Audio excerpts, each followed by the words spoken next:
Magsisisi siya kung bakit hindi kanya pinapahalagahan. Hello mga guys, kumusta kayo? Panibagong araw, panibagong video na naman tayo.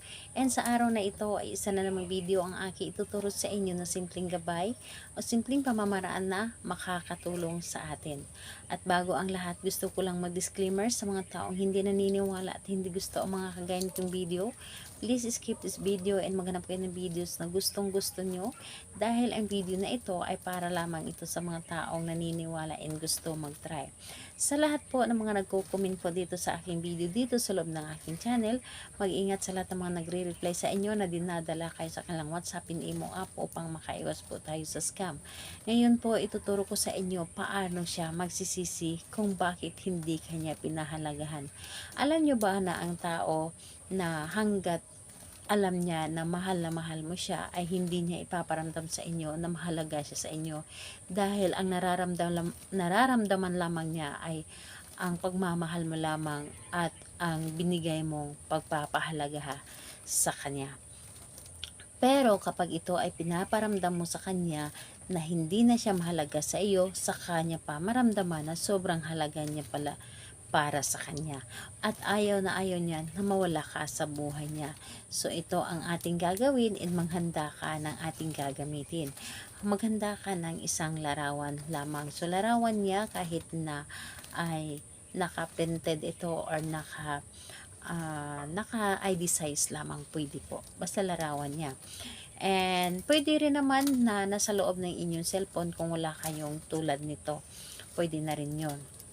So, kapag handa na yung larawan niya, dapat po ay i-ready mo rin ang inyong sarili. Sa lagi ko pong sinasabi na kapag gagawa tayo ng isang ritual, dapat po ay buo ang ating loob, buo ang ating paniniwala sa ating paggawa. And nagtiwala po tayo dapat. Dahil kapag wala kang tiwala at paniniwala, masasayang lamang ang oras sa inyong paggawa ng inyong ritual. Dapat po ay isa yan sa mga ginagamit natin at nire-ready natin kapag gagawa tayo ng isang ritual. Lahat naman ng bagay ay kailangan natin dito ng tiwala dahil kapag wala ito, ang tiwala talagang mafe-feel tayo sa ating mga ginagawa.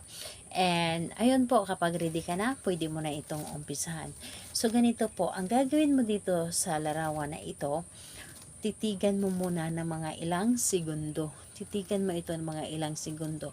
And kapag natitigan mo na ito ng mga ilang segundo, sabihin mo dito ng 3 beses.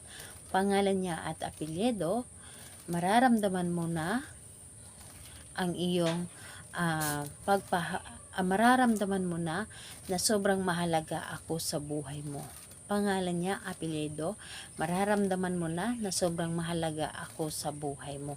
3 beses mo yan nasasambitin ang aking itinuro sa inyo. Yung pangalan niya at apelyido and hiling. And pagkatapos mong humiling, ang larawan niya ay halikan mo ito. Halikan mo ng 1 beses lamang. Yung halik na with feelings talaga. Yung halik na ini-imagine mo na siya sa personal ang hinahalikan mo.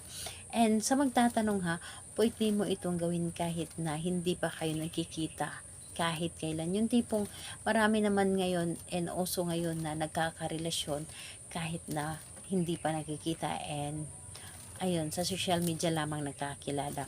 So, pwede mo itong gawin para sa kanya, para ipaparamdam niya sa inyo na sobrang mahalaga ka para sa kanya.